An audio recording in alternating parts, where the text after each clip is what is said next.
हाँ दोस्तों, good morning. Welcome back in second class of CA inter costing की। First class में हम लोगों ने ये डिस्क्राइब किया था कि कॉस्ट होती क्या चीज है। कॉस्ट का मतलब होता है, अगर मैं 5 मिनट में ओवरव्यू दे रहा हूं, कॉस्ट का मतलब होता है अगर आप कोई भी प्रोडक्ट प्रोड्यूस कर रहे हो, कोई भी प्रोडक्ट बना रहे हो और उस प्रोडक्ट को बनाने में जो भी आपने खर्चा किया, या कोई आप सर्विस ले रहे हो, जैसे आपने मेट्रो पकड़ी कि चलो भाई मुझे नोएडा जाना है, तो मेट्रो वाले ने आपसे 20 रुपए लिए, तो वो क्या हो गया उस सर्विस की कॉस्ट। तो कॉस्ट का मतलब है अगर आप कोई भी प्रोडक्ट बनाइए, प्रोड्यूस कीजिए, उसको बनाने में जो भी आपका खर्चा आ रहा है वो कहलाएगा उस प्रोडक्ट की या उस सर्विस की कॉस्ट। क्या मेरी बात समझ में है बेटा? इतनी बात क्लियर है? कॉस्ट होगी। अब दोस्तों फिर मैंने आपको 2-4 वर्ड और बताए थे कि कॉस्टिंग क्या होती है, कॉस्ट अकाउंटिंग क्या होता है, कॉस्ट अकाउंटेंसी क्या होता है। एग्जाम्पल भी दिया था आदर्श भाई पे गोवा घूमने का, याद है कि आदर्श भाई गोवा घूमने जाते हैं, तो वो सब बताया था। फिर मैंने आपको एक प्रैक्टिकल कॉन्सेप्ट बताया था कि वैल्यूएशन ऑफ मटेरियल परचेज, कि अगर हम कोई मटेरियल परचेज करके ला रहे हैं तो उस मटेरियल को खरीदने का खर्चा क्या आएगा। तो उसको मैं एक बार फॉर्मेट बना रहा हूं दोबारा से, देखता हूं आपको कितना याद है कितना याद नहीं है। तो वैल्यूएशन ऑफ मटेरियल परचेज मैंने आपको कराया था, तो आपने भी किया था। क्या था, अगर याद है तो आपको बताइए। सर सबसे पहले होता है कंपनी, जब हम मटेरियल परचेज करने आते हैं किसी कंपनी से तो या सप्लायर से, तो उसका वो हमें एक प्राइस देता है, उसे कहते हैं या तो लिस्ट प्राइस या इनवॉइस प्राइस। क्या कहते हैं? लिस्ट प्राइस या इनवॉइस। तो सबसे पहले लिखेंगे यहां पे लिस्ट प्राइस। लिस्ट प्राइस याद है आपको? परचेज प्राइस तो वो होता है जिसपे आपने खरीदा, उसने जो बताया दैट इज लिस्ट प्राइस। खरीदने का प्राइस अलग होता है और बताने का प्राइस अलग होता है। तो यहां पे लिखा लिस्ट प्राइस, मतलब सप्लायर से आपने पैसा लिया, सप्लायर से माल खरीदने आते हैं, आपने कहा भाई मुझे ये लकड़ी चाहिए, वो बोलता है इतने रुपए की पड़ेगी, तो वो लिस्ट प्राइस हो गया। अब उससे क्या हो गया, सर देखो दोस्त मैं आपका जाना पहचाना दोस्त हूं, कुछ डिस्काउंट तो दो। जैसे अभी आप जाओगे मैडम के पास, मैडम देखो हम तो आपके स्टूडेंट हैं, कुछ डिस्काउंट देना चाहोगी, ऐसे बोलते नहीं हम लोग किसके? सप्लायर से। तो क्या लेस करोगे इसमें से? कौन सा discount? Trade discount. Cash discount नहीं। तो लेस क्या करोगे बेटा? Trade discount. याद रखो कैश डिस्काउंट कभी भी लेस नहीं होता, क्योंकि कैश डिस्काउंट कभी भी कॉस्ट का पार्ट नहीं, ये फाइनेंशियल का पार्ट है। तो ऑब्जेक्टिव में आएगा कि कैश डिस्काउंट लेस होगा या नहीं, तो आपको कैश डिस्काउंट लेस नहीं। उसके बाद बेटा क्या आता है? Less trade discount. यहां पे आ गया जो भी कुछ बचा, अब ये सप्लायर से आपने खरीद लिया, लेकिन सप्लायर कह रहा भाई साहब ये तो मेरा हो गया, अब सरकार का हिस्सा कौन देगा? सरकार को आप क्या देते हो? जीएसटी। तो इसमें ऐड क्या करेंगे अब? जीएसटी। लेकिन दोस्तों जीएसटी में एक लोचा है, अगर मान लो आप प्रोडक्ट बनाने वाले हो तो आप जीएसटी पे करोगे और बाद में ये जीएसटी वापस मिल जाती है।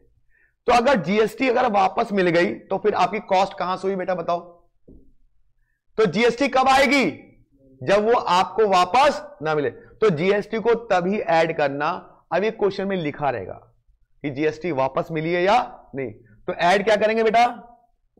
जीएसटी। क्या होगी? Non refundable. अगर मान लो रिफंडेबल हो रहा है तो नहीं ऐड करेंगे। ठीक है बेटा, इतनी बात समझ में आई? जीएसटी ऐड कर ली, चलो भाई इतने का आपको पड़ गया, सरकार को भी दे दिया, सप्लायर को भी दे दिया। अब भाई साहब एक बार बताओ, जो माल लाते हो आप, वो तो बहुत सारा माल होता है। मतलब आज मैंने पास होने के कुबले में ना 10,000 की शॉपिंग कर ली आदर्श भाई ने। क्या आदर्श भाई सारा का सामान माल अपने सर पे रख के लाओगे या हाथ में उठा के लाएंगे आदर्श भाई? नहीं सर, या तो कैरी बैग चाहिए मुझे या कुछ कंटेनर चाहिए। अब सप्लायर जब माल लेता है तो कंटेनर चाहिए। अब वो जो कंटेनर है, कंटेनर में क्या आता है बेटा? Raw material. क्या कंटेनर आपको दुकानदार फ्री में देता है? नहीं भाई साहब, उसके भी पैसे अब दो तरीके से होता है, वो कहता है ये कंटेनर आप ले जाओ, माल ले जाओ और ये कंटेनर मुझे वापस कर देना, कोई जरूरत नहीं पैसे की, लेकिन मेरा कंटेनर मुझे वापस कर देना। तो क्या आपने कंटेनर का कोई प्राइस दिया? जब प्राइस दिया तो कॉस्ट नहीं हुई ना बेटा। लेकिन अगर मान लो उसने कंटेनर दिया और वापस नहीं लिया तो आपने पेमेंट करी होगी। जैसे आप मॉल में कैरी बैग लेते हो तो कैरी बैग वापस कर जाते हो? नहीं भाई साहब अपना कैरी बैग पकड़ो, मैंने तो माल अपने घर पहुंचा दिया। वो कहता है भाई साहब अगर आपने कैरी बैग लिया तो उसके पैसे दे के जाओ, मुझे कोई मतलब नहीं है। तो माल के अलावा क्या? कैरी के बैग के पैसे। तो यह माल के अलावा क्या ऐड करेंगे बेटा? ऐड करेंगे कंटेनर कॉस्ट। एक मिनट, ऐड करेंगे container cost, container cost, container cost. ये बताया था बेटा मैंने आप लोगों को। लेकिन कंटेनर कॉस्ट भी कब? जब वो कंटेनर रिटर्न नहीं कर रहे। अगर आपने कंटेनर लिए और वापस कर दिया तो किस बात की कॉस्ट? भाई तेरा माल तुझे वापस किया तो कंटेनर की कॉस्ट ऐड है। लेकिन हां हो सकता है कि आपने कंटेनर किराए पे लिया हो कि भाई दे दे, माल पहुंचा के तेरा कंटेनर वापस कर दूंगा, लेकिन भाई साहब सिक्योरिटी के अगर आपने 100 रुपए दिए और उसने 20 रुपए काट लिए तो आपकी कॉस्ट कितनी हुई? 20 रुपीज ना, वो ऐड होगा। तो कंटेनर में ध्यान रखें, ये पॉइंट आता है ऑब्जेक्टिव में कि कंटेनर की कॉस्ट कब आएगी? जब कंटेनर की कॉस्ट तब आती है जब कंटेनर वापस ना करो। अगर आपने कंटेनर वापस कर दिया तो कॉस्ट का पार्ट नहीं है। उसके बाद बेटा कंटेनर कॉस्ट होगी। कंटेनर कॉस्ट ऐड करने के बाद ये बताओ, सप्लायर ने भाई साहब माल दे दिया बहुत सारा, लो भाई माल ले जाओ ले जाओ ले जाओ। अब आप तो बाहुबली हो नहीं जो सिर पे रख के उठा लोगे। आप क्या करोगे? कुली को बुलाओगे। अब भाई कहां है कुली? कुली का मतलब लेबर चार्जेस। क्या आपको आपका माल उठाने के लिए लेबर को पेमेंट करनी पड़ेगी? नहीं, मेरी गाड़ी तक माल पहुंचा दे, क्या वो आपसे पैसे लेगा लेगा या फ्री में पहुंचा देगा? लेगा ना। उसे कहते हैं लेबर। वो क्या कहें? Loading charges. क्या ऐड करेंगे? Loading charges.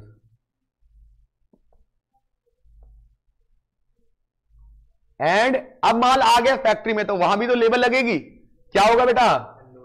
Unloading charges. इन सबको ऐड कर, यही सब बताया था मैंने लास्ट क्लास में। उसके बाद अगर माल आता है, अब मान लो ट्रांसपोर्ट से माल आ रहा है तो क्या ऐड करोगे बेटा? सर ट्रांसपोर्टेशन कॉस्ट ऐड करोगे और उस पर ऐड करोगे इंश्योरेंस का खर्चा। याद है कंसाइनमेंट पढ़ा होगा आप लोगों ने, जब माल आता था तो सारे खर्चे बेयर करने पड़ते थे। ट्रांसपोर्ट कॉस्ट, इंश्योरेंस चार्जेस, वो सारे ऐड कर दोगे। उस सबको ऐड करके क्या आ जाएगा आपका? मटेरियल का प्लस। ये हमने लास्ट क्लास में डिस्कस किया था। जिसने लास्ट क्लास नहीं देखी कोई बात नहीं, वो रिकॉर्डिंग में बड़ी आराम से देख सकता है। मैंने बहुत डिटेल में आराम से क्वेश्चंस कराए थे, उसकी कोई टेंशन नहीं है। बहुत ही आसान कॉन्सेप्ट था और एक बार में समझ में आ गया था। अब बेटा आज की बात शुरू करेंगे आज से, ठीक है? लास्ट क्लास में दोनों बालिका नहीं थी, बस आप लोगों ने थी ना लास्ट क्लास में, क्लास देखी भी नहीं होगी अभी, कोई बात नहीं, चलो कोई बात नहीं। अब बेटा मैं बहुत इंपॉर्टेंट क्वेश्चन करा रहा हूं जो पेपर में 5 नंबर का आता है। समझ लो ये क्वेश्चन इस बार भी आएगा, 5 नंबर का आता है। थ्योरी का क्वेश्चन है, थ्योरी का क्वेश्चन है, 5 मार्क्स का, 5 मार्क्स। अब 5 नंबर का थ्योरी का क्वेश्चन कैसे आएगा? ये एक एक नंबर का आएगा, 5 नंबर के 5 पॉइंट आएंगे आपको, 5 पॉइंट दिए आएंगे और आपको उनके आंसर्स लिखने होंगे।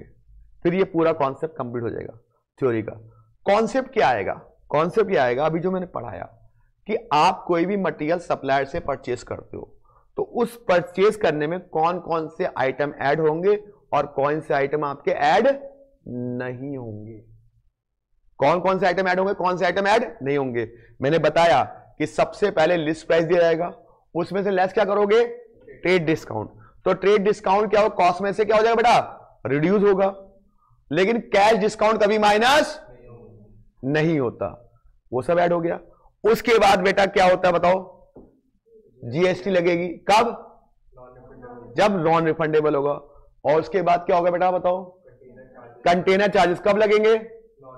जब नॉन रिटर्नेबल होगा। उसके बाद क्या होगा? इंश्योरेंस चार्ज लगेंगे। उसके बाद ट्रांसपोर्ट चार्ज लगेंगे। उसके बाद लोडिंग चार्ज लगेंगे। उसके बाद अनलोडिंग। अब आपको यही पॉइंट दिए जाएंगे और आपसे पूछा जाएगा बताओ ये ऐड होगा या नहीं ऐड होगा। 1 नंबर का क्वेश्चन आएगा ऑब्जेक्टिव में, 5 क्वेश्चन आएंगे ऐसे, तो करे जाए बेटा, उस टॉपिक का नाम लिखा जाए, थ्योरी क्वेश्चन है ये, सभी बच्चे लिखेंगे। चलिए हेडिंग लिखिए,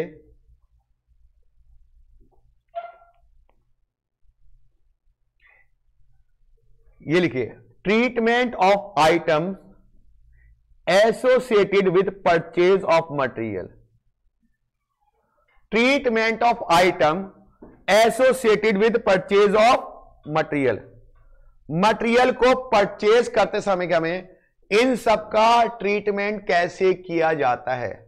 treatment of item associated with purchase of material. Material को अगर हम परचेज कर रहे हैं तो इनका ट्रीटमेंट कैसे किया जाता है। बेटा थ्योरी क्वेश्चन आएंगे बिल्कुल ऐसे ही आएंगे, आपको एक लाइन में या तो यस और नो में आंसर देना पड़ेगा या एक लाइन में रीजन लिखना पड़ेगा। ये 2 तरह के आते हैं। जैसे उसमें आते हैं ना फाउंडेशन में ऑब्जेक्टिव, जय माता दी करते थे वहां पे, तो कि चलो भाई A for apple B for book, यहां ए फॉर एप्पल के अलावा आपको रीजन भी लिखना पड़ेगा। जैसे अकाउंट्स में आप रीजन नहीं लिखते थे बेटा, अकाउंट्स में क्या लिखते थे, रीजन लिखते थे वही। तो यहां पे treatment of item associated with purchase of material. Material को परचेज करते समय कौन कौन से आइटम को इंक्लूड करेंगे और कौन से आइटम को इंक्लूड नहीं करेंगे।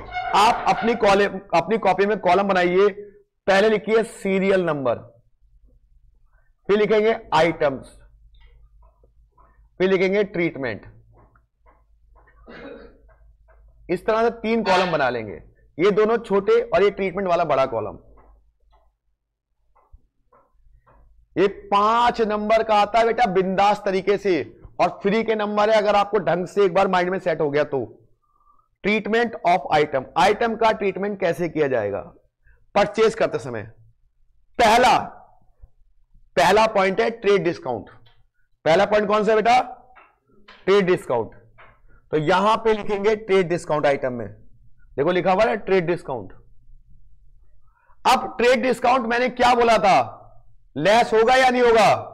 सर ये अगर लेस नहीं हुआ हुआ तो इसको लेस करेंगे किसमें से, जो आपका परचेज प्राइस है या लिस्ट प्राइस, उसमें क्या करेंगे, लेस करेंगे। तो क्या लिखा हुआ देखो, trade discount is deducted from the purchase price if it is not show as deduction in the invoice. जो हमारे पास बिल आया है उस बिल में अगर ट्रेड डिस्काउंट माइनस नहीं है तो आपको क्या करना पड़ेगा, माइनस करना पड़ेगा। इसका मतलब यहां पे इसको क्या करना पड़ता है, डिडक्ट करना पड़ता है। अब पेपर में यही आएगा कि भाई साहब ट्रेड डिस्काउंट डिडक्ट होगा या ऐड होगा, तो आप करोगे ट्रेड डिस्काउंट क्या होगा, माइनस। क्या होगा बेटा बोलो मेरे साथ, माइनस होगा। क्या होगा, माइनस। तो trade discount is deducted from the purchase price if not show as a reduction in invoice. फटाफट लिख लो बेटा इसको, पहला आइटम।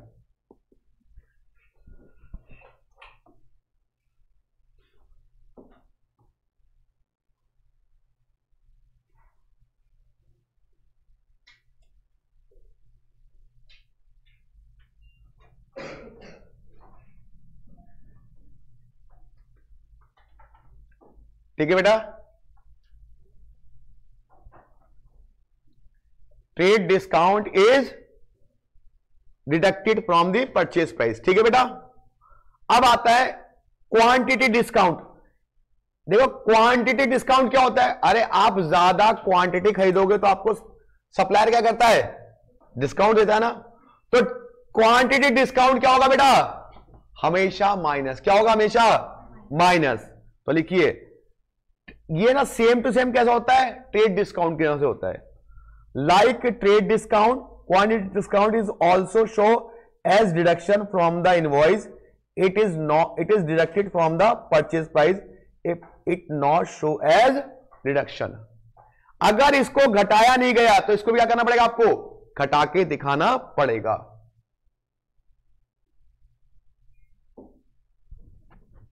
घटा के दिखाना पड़ेगा।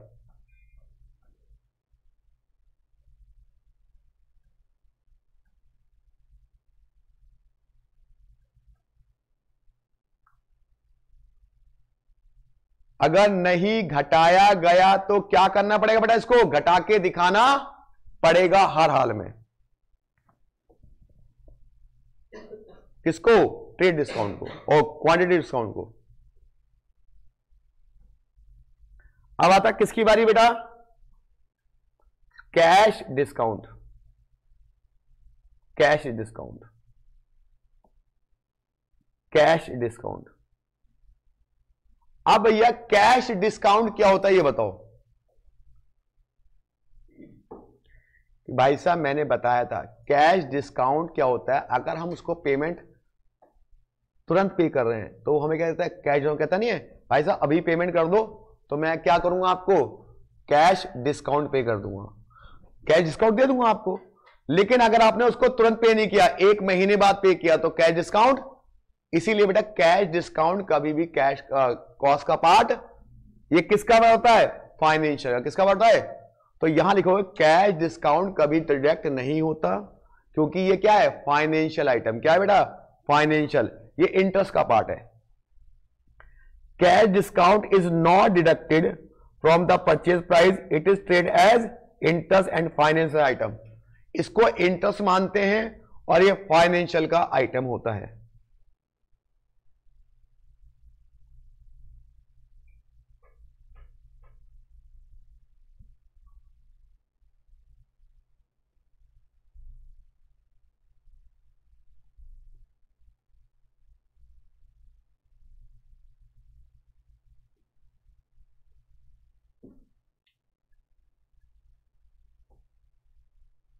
ठीक है जी, पक्का?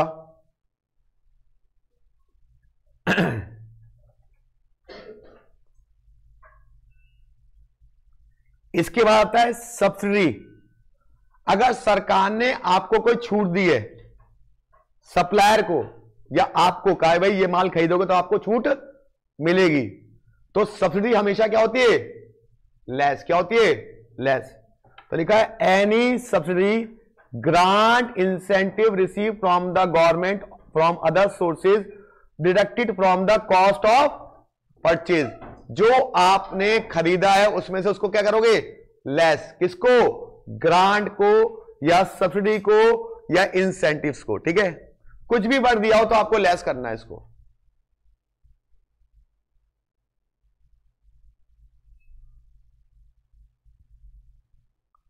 कुछ भी वर्ड दिया हो तो आपको क्या करना है? लेस करना है।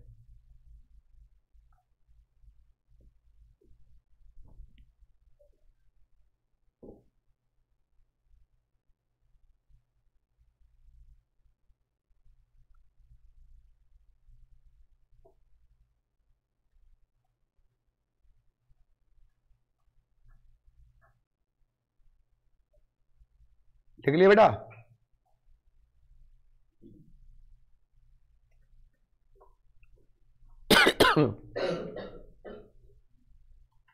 एनी ग्रांट सब्सिडी, ये सबको क्या करना है? लेस करना है। किस में से? परचेज प्राइस में से या लिस्ट प्राइस में से। अब आता है ड्यूटीज। अगर सरकार ने आपको, अगर मान लो आप माल लेके जा रहे हो रोड पे से और आ गया टोल टैक्स, तो क्या आप पे करोगे? नहीं करोगे? टोल टैक्स पे करोगे ना? तो कोई भी रोड टैक्स हो या टोल टैक्स हो तो हमेशा आपको ऐड करना पड़ेगा किसके अंदर? परचेज प्राइस में। देखो क्या लिखा हुआ है, road tax toll tax is paid by the buyer is included with the cost of purchase. इसको उसमें ऐड करेंगे।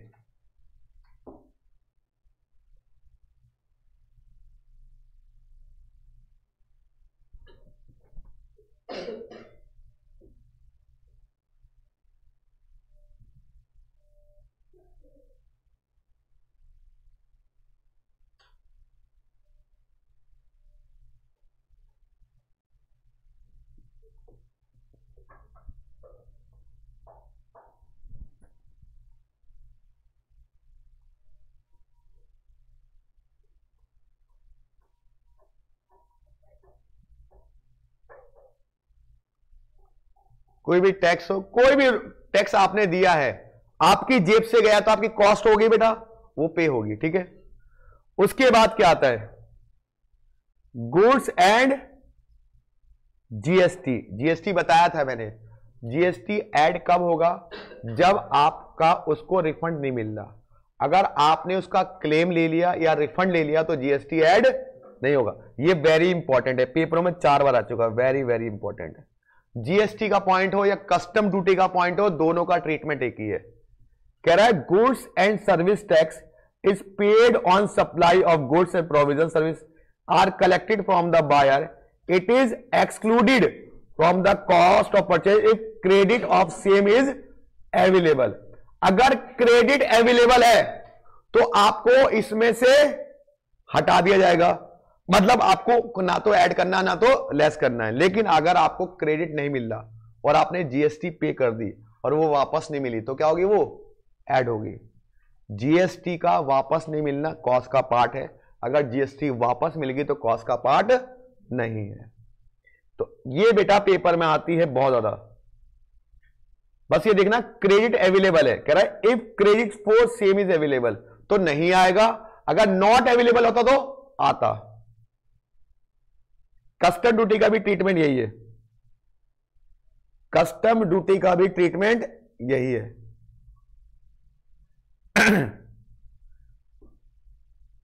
कस्टम ड्यूटी का भी ट्रीटमेंट यही है।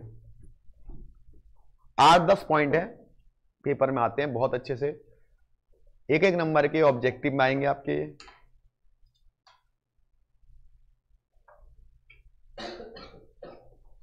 यहां इसलिए लिखवा रहा हूं कि घर जाके पढ़ने का मन नहीं करता, ना कॉपी खोलने का मन करता, तो यहीं लिख लोगे, होमवर्क होमवर्क ही रहता है फिर पेंडिंग।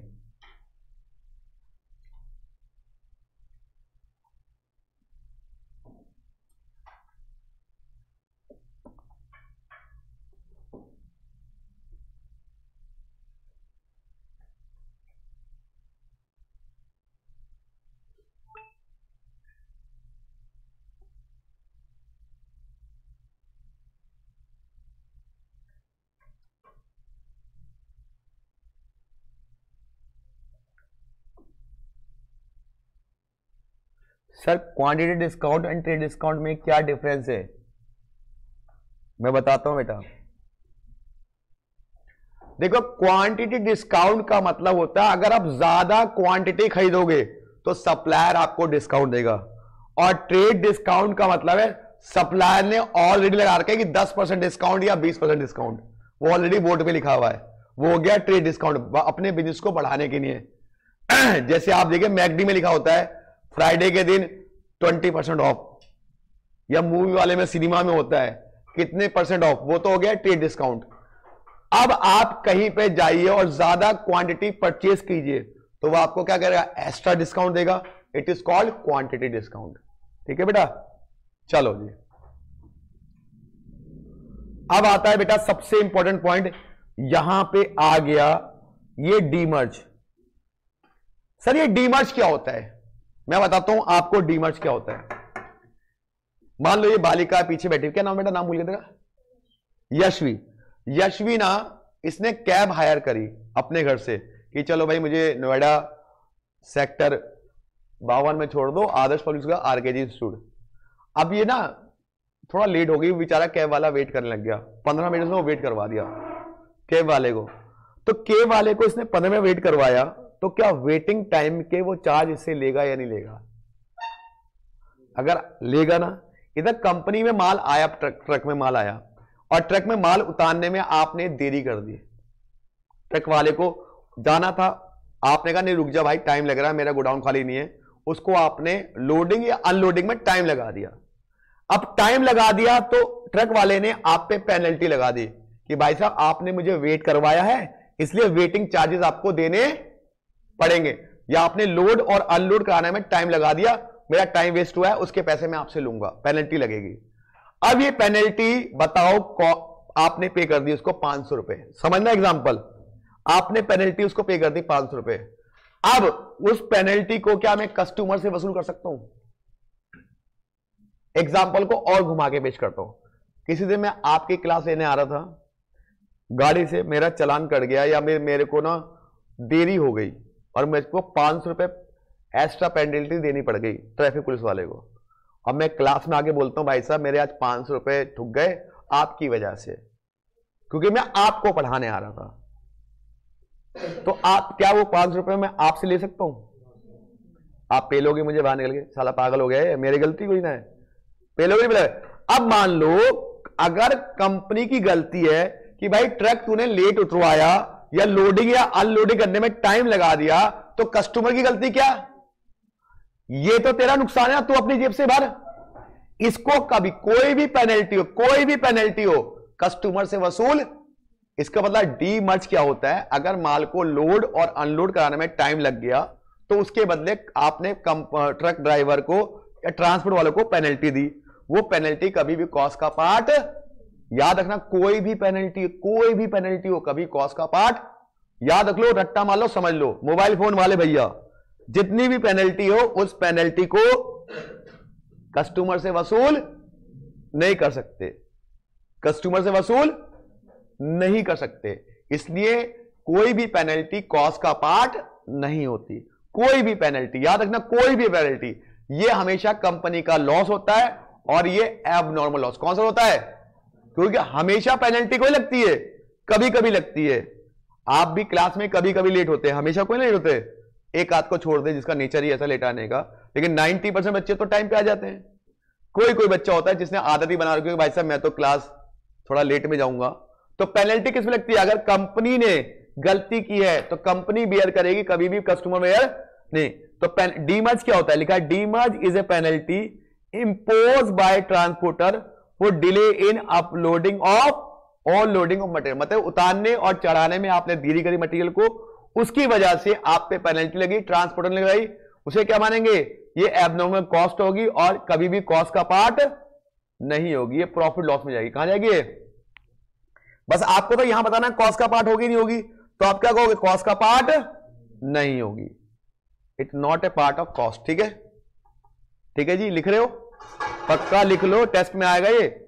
4 क्लास के बाद टेस्ट होगा आपका, दूसरी क्लास है आज, नहीं 4 के बाद, क्योंकि थोड़ा पढ़ाया नहीं ना, थोड़ा सा स्टार्टिंग में तो स्लो चलती है, थोड़ा पढ़ा लूं तभी तो टेस्ट लूंगा, वरना पूरे नंबर लियोगे आप। हाँ मंडे को टेस्ट है, अगले मंडे को क्लास भी होगी। क्लास टेस्ट क्लास के बाद होगा, मतलब बीच में गैप दे दूंगा एफएम क्लास के बाद ना, जैसे एफएम क्लास 2 बजे खत्म करके उसमें टाइम दे दूंगा 1 घंटे का, तो वहां टेस्ट ले दूंगा। मतलब क्लास एम नहीं करनी है, क्लास प्रॉपर चलती रहनी चाहिए। क्योंकि अगर हम अभी से टाइम लेके चलेंगे क्लास का तो 4.5 महीने में आपके बहुत सब्जेक्ट कंप्लीट हो जाएंगे। दोनों सब्जेक्ट जो मैं पढ़ाता हूं सर जान लो। आप फरवरी चल रहा है ना, मार्च अप्रैल मई जून, जून के एंड तक कंप्लीट, फिर जुलाई अगस्त सितंबर अक्टूबर, कितने महीने आपके पास रहेंगे ना एकदम पढ़ने के लिए मजे से। ठीक है, बात समझ में आई बेटा? कोई एक्सेप्शनल केस नहीं आया या कुछ छुट्टियां नहीं हुई एक्सेप्शनल, मतलब किसी कारणवश, तो आपका जून में कंप्लीट हो जाएगा। राइट बेटा? अब आता है डिटेंशन चार्ज। डिटेंशन चार्ज क्या होता है? देखो, जब हम ना अपने डॉक्यूमेंट्स पूरे नहीं करते, लॉ को डिफॉल्ट करते हैं, कंप्लायंसेस ऑफ लॉ पूरा नहीं करते।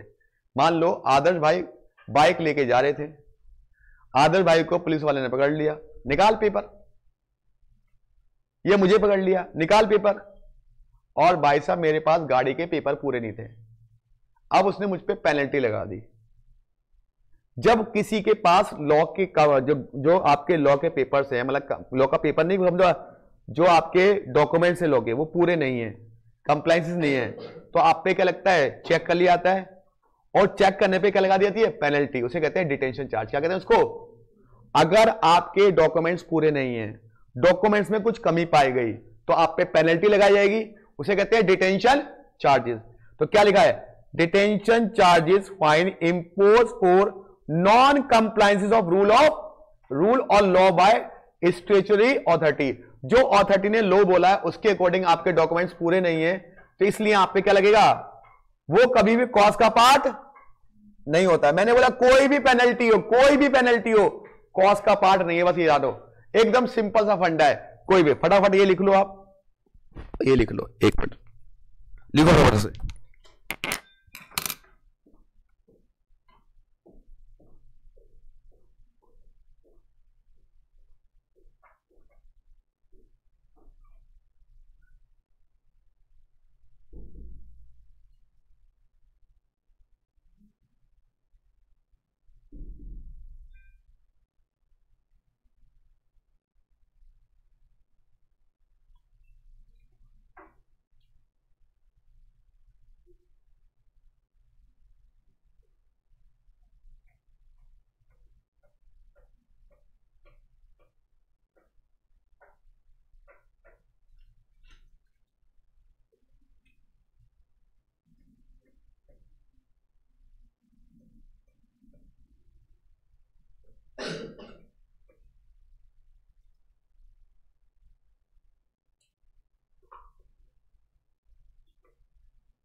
हाँ जी, हो गया।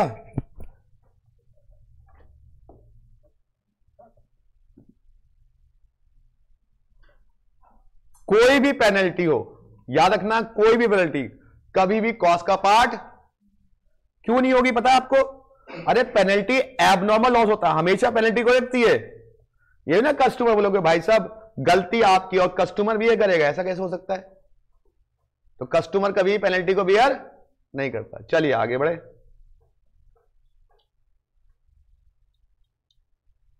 अब सबको पता है इंश्योरेंस चार्ज ऐड होगा, कमीशन हमेशा ऐड होगा, किराया हमेशा ऐड होगा। याद है ना आपको कमीशन? कंसाइनमेंट में अच्छे से पढ़ा होगा आप लोगों ने, कितने टाइप का कमीशन था वहां पे, डेल क्रेडिट वगैरह भी था, याद है? तो वो ऐड होता नहीं होता, कॉस्ट का पार्ट होता है। तो कोई भी कमीशन अगर आपने दिया है, कोई किराया आपने दिया है, पेड दिया है, तो सब कॉस्ट का पार्ट होगा। इसमें से आएंगे ऑब्जेक्टिव।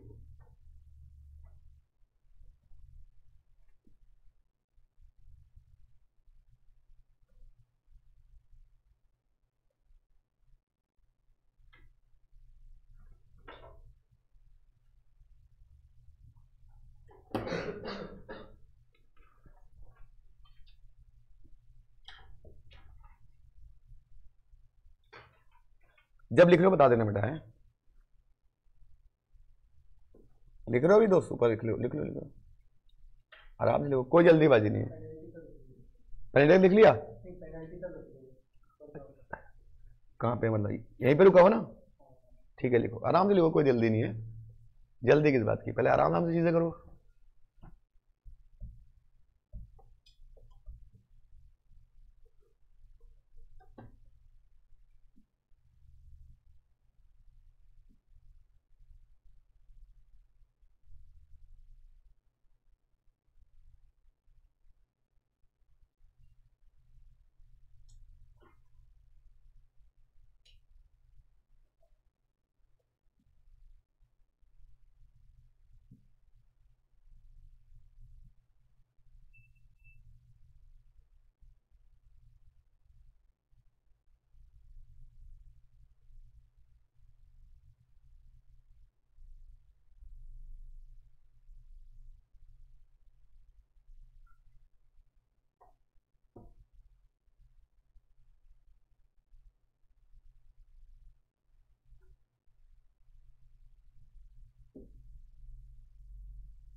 लिख लिया बेटा सबने?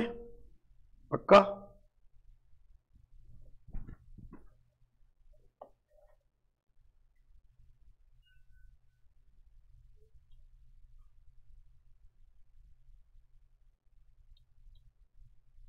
उसके बाद बस ये देखिए, कॉस्ट ऑफ कंटेनर और शॉर्टेज। कंटेनर के बारे में मैंने क्या बताया था? अगर कंटेनर रिटर्नेबल है तो कॉस्ट का पार्ट नहीं है, अगर नॉन रिटर्नेबल है तो कॉस्ट का पार्ट होगा। तो लिखा है treatment of cost of container, non returnable container, the cost of container is added. अगर मान लो नॉन रिटर्नेबल तो कॉस्ट का पार्ट होगा तो वो ऐड कर देंगे। रिटर्नेबल कंज्यूमर अगर वो वापस कर रहे हैं तो कॉस्ट का पार्ट नहीं है। मान लो आपने कंटेनर लिया और वापस कर दिया, भाई ले अपना कंटेनर पकड़, तो किस बात की कॉस्ट मेरी? मैंने तुझसे लिया तो वापस तो किस बात का दूंगा? लेकिन आपने कंटेनर के 100 रुपए जमा कराए, लेकिन जब आपने उसको वापस किया तो उसने आपको 80 रुपए दिए, 20 रुपए काट लिए, तो 20 रुपए क्या हुआ? कॉस्ट का पार्ट। तो लिखा हुआ है if the amount of refund on returning the container is less than the amount paid. मान लो आपने 100 रुपए पेड किए, उसने 80 रुपए आपको वापस किए, दैट इज 20 रुपए क्या हो गए? उस कंटेनर की कॉस्ट हो गई। होता नहीं कई बार हम किराया लाते हैं, घर में व्हाइट वॉश हो तो मतलब सीढ़ी ले जाते हैं किराए पे, या रस्सी ले जाते, कुछ भी ले आए तो किराया लेता नहीं वहां से, आप वापस भी कर देते तभी वो आपसे किराया काट लेता है, तो कॉस्ट का पार्ट होगा। ये इसलिए लिखवा रहा हूं आपसे मैं क्योंकि आप घर जाके खुद नहीं लिख पाओगे। ये सच बता रहा हूं मैं आपको, ये बात वो पेंडिंग छूट जाता है फिर वो। पहली बात तो घर जाके टाइम मिलता ही नहीं है आज के डेज में, तो शाम के 6 बज जाते हैं आप लोगों ने शायद।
आखिरी है शॉर्टेज। शॉर्टेज बेटा दो तरह की होती है, नॉर्मल और एबनॉर्मल।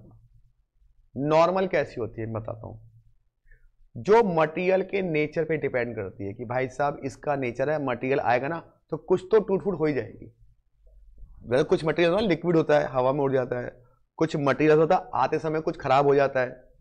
तो अगर इस नेचर का है कि भाई उसका लॉस होना वाजिब है कुछ ना कुछ, वो तो होगा नॉर्मल शॉर्टेज। लेकिन आते में ट्रक पलट जाए, एबनॉर्मल शॉर्टेज। या जितना सोचा उससे ज्यादा टूट फूट जाए तो एबनॉर्मल। जैसे मान लो आईसीआई कहती है कि भाई मैंने मां कसम खा रखी है, मैं 70% बच्चे फेल करती हूं फाउंडेशन में, ये उसका क्या है? नॉर्मल शॉर्टेज है। ये उसका नॉर्मल शॉर्टेज है भाई साहब। लेकिन इससे ज्यादा फेल कर दे तो एबनॉर्मल। तब कहेंगे भाई साहब आईसीआई पता नहीं क्या हो गया इस बार, बहुत ज्यादा फेल कर दिया। ये लॉ में क्या कर दिया? एबनॉर्मल लगा दिया इस बार। हर दूसरा बंदा लॉ में फेल है फाउंडेशन में। आप बात करो, अबे यार किस में रहेगा, लॉ में रहेगा यार।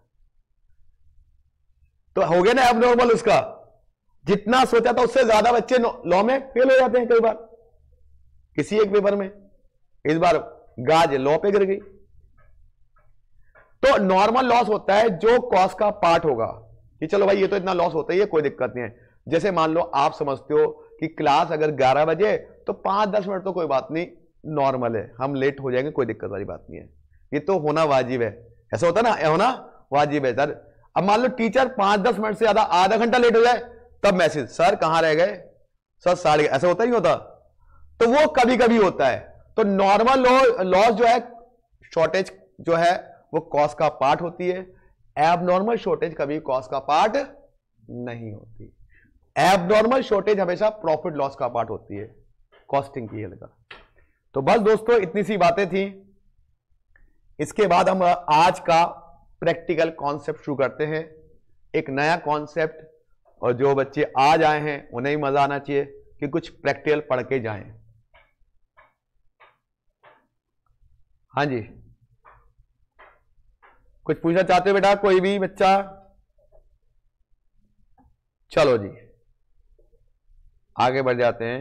अब मैं आपको कॉन्सेप्ट पढ़ा रहा हूं, नया कॉन्सेप्ट। रह के बेटा आपका लिख लो यार, क्या दिक्कत है इसमें, क्या दिक्कत है? 5 मिनट और सही तुम्हारे लिए, क्या दिक्कत है, लिख लो।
पेज बताओ तो, छोटी मोटी चोरी, मतलब मटेरियल का पता है, थोड़ा बहुत मटेरियल वेस्ट हो गया, पता है चोरी हो गया समझ लो। फिर मतलब चोरी होता है छोटा मोटा चोरी। कई बार क्या होता है जो कारीगरी होती है वो मटेरियल पार कर जाते हैं, चोरी कर लेते हैं, कहते हैं।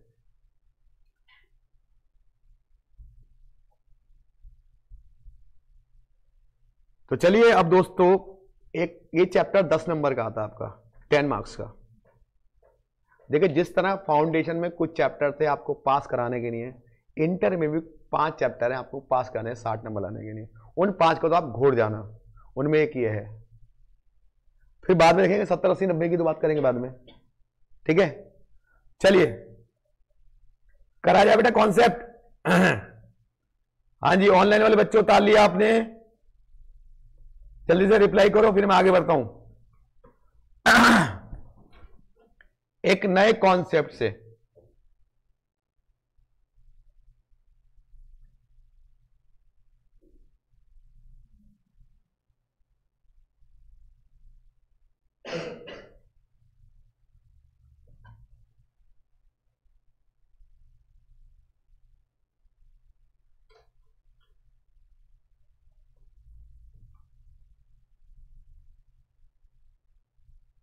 हाँ जी, पढ़ाया नया कॉन्सेप्ट, ये लिख रहे हो अभी आप लोग। चलिए कॉन्सेप्ट नंबर 2,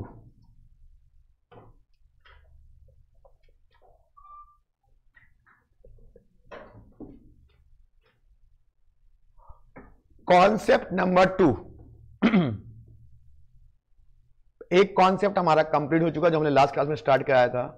कॉन्सेप्ट नंबर, देखिए हमने इस सब्जेक्ट का ऑब्जेक्टिव क्या बताया था, कॉस्ट को मिनिमाइज करना, प्रॉफिट को। अब कॉस्ट मिनिमाइज करने के लिए हमें सबसे पहले ध्यान देना पड़ता है, जो प्रोडक्ट बनाने के लिए रिक्वायरमेंट किसकी होती है, मटेरियल की। मटेरियल जो हमारा कम से कम कॉस्ट में आए, तभी तो हमारा प्रॉफिट की कॉस्ट कम, ओ प्रोडक्ट की कॉस्ट कम होगी और हमारा प्रॉफिट ज्यादा होगा। ठीक है, अब आप क्या चाहते हो, कंपनी के मालिक को आप चाहते हो जो आपका मटेरियल है वो सस्ता है और मटेरियल ज्यादा वेस्ट भी ना हो। तो इसी कारण से कंपनी ने एक कॉन्सेप्ट डेवलप किया जिसका नाम है, एक कॉन्सेप्ट है, बहुत इंपॉर्टेंट कॉन्सेप्ट है, टेक्निक्स ऑफ इन्वेंट्री कंट्रोल। लिखिए टेक्निक्स ऑफ इन्वेंट्री कंट्रोल। क्या है बेटा, techniques of inventory control. Heading लिखिए techniques of inventory control, techniques of inventory control, techniques of inventory control. कौन कौन सी टेक्निक है इन्वेंट्री कंट्रोल की, तो उनमें जो पहली टेक्निक है उसका नाम है बेटा EOQ। समझ लो, जिस तरह फाउंडेशन में TVM ICI का चहीता होता था, इस तरह से इंटर में ये टॉपिक EOQ ICI का चहीता है। आंधी आए तूफान आए हमेशा इसको देता है। EOQ का होता है इकोनॉमिक